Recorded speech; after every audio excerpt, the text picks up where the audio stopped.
We're just girls who want to be treated correctly and end up being traumatized, right? Hey y'all, I'm Ariel. Welcome to my channel if you're new, and welcome back if you're a subscriber. Okay, so today we are going to be getting into the disadvantages of being pretty, okay, or attractive, or socially attractive, or whatever, right?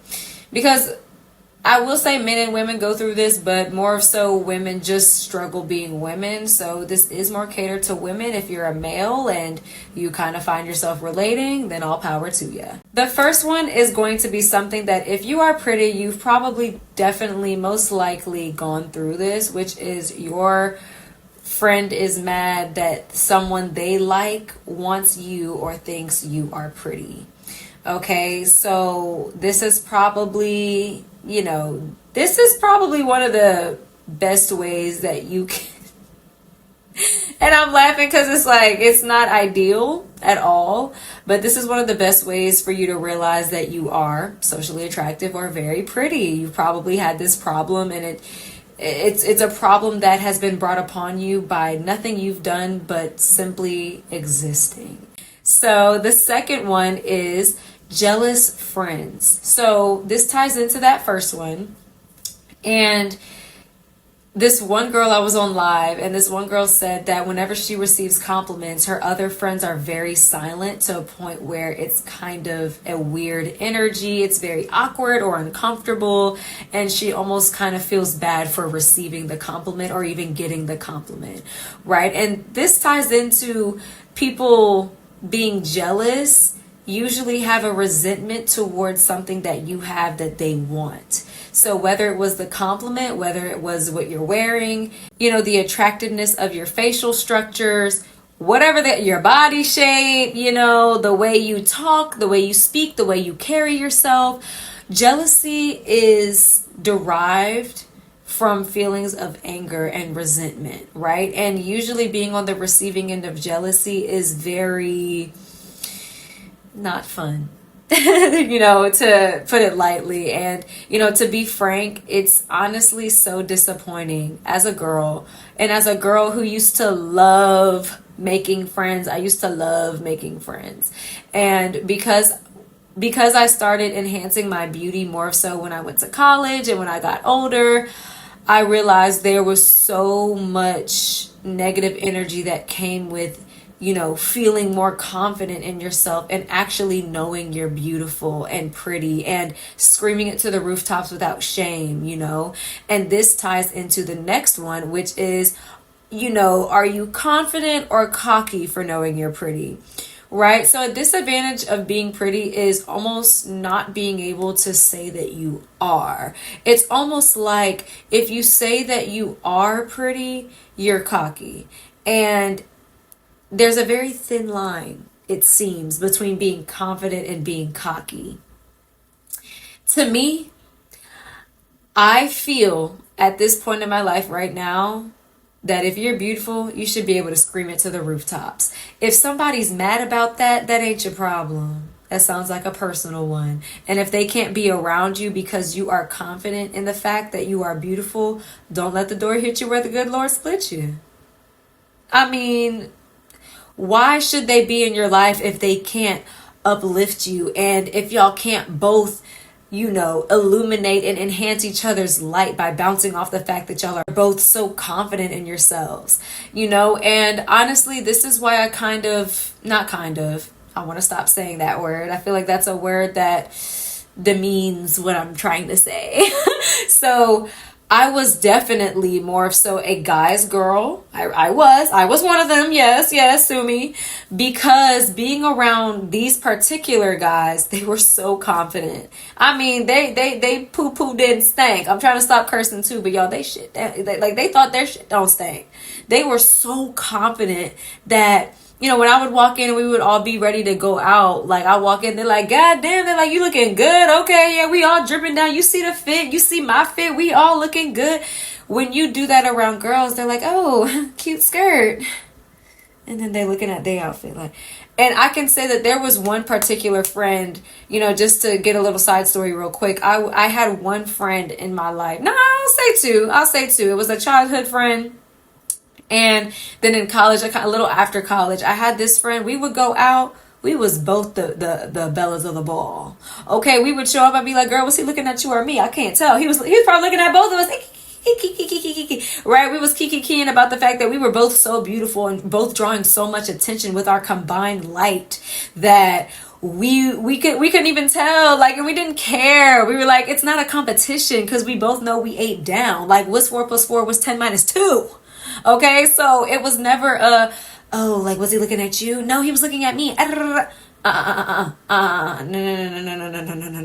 And this ties into this next point, which is people will attempt to lower your self-esteem because in their heads, you're more all that in a bag of chips.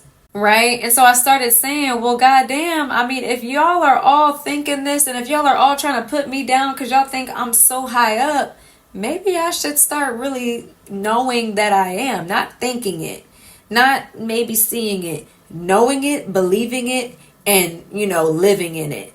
I am all that in a bag of chips. Now what? Now what you gonna do? Be mad? Now what you gonna do? Cry? You gonna not like me? I still have the control panel of how my brain is going to operate in my life. You have the control panel of how you get to think and view yourself. Do not allow other people's opinions, that little morsel of opinion. You are the only one who knows you like you know you. You're the only one who knows how and what and when you went through the traumatic events in your life that brought you to this present moment right here. Do not let anybody come around you with that little teeny weeny opinion and change the structure of how your brain upholds itself. Your brain should be upheld on a foundation of growth, not a fixed mindset of, oh, I'm not that confident. I'll never be confident. I'll never be able to do this. No, I know I can do this. I can do anything I set my mind to. I don't care who, what, when, where, or how. I'm going to do it because I have that ability.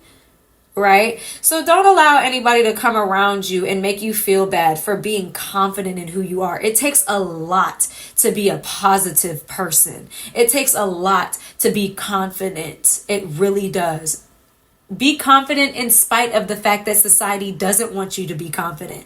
Be rebellious in your confidence. Let them get mad. Okay. Big mad, big, big angry over here. All right. Okay. Go off, while you're, steadfast and comfortable in your peace and in your energy. They mad because you glad. They mad because you got glad. Personal problem, So anyway, going on to the next point, and this will be the last point, and it will lead into the next video for this series, which is the disadvantages of being pretty, okay? Is that men will, or often people in general, because I'll say men might go through this as well, but men will often just see. They're going to just see if they can catch you and not have the intention to keep you. Guys just want to see if they can catch you instead of court you. One time my dad told me, he said, dang, what happened to courting? I said, Dad, I don't know. And it's very frustrating when you're just a girl. I'm just a girl. We're just girls who want to be treated correctly and end up being traumatized, right?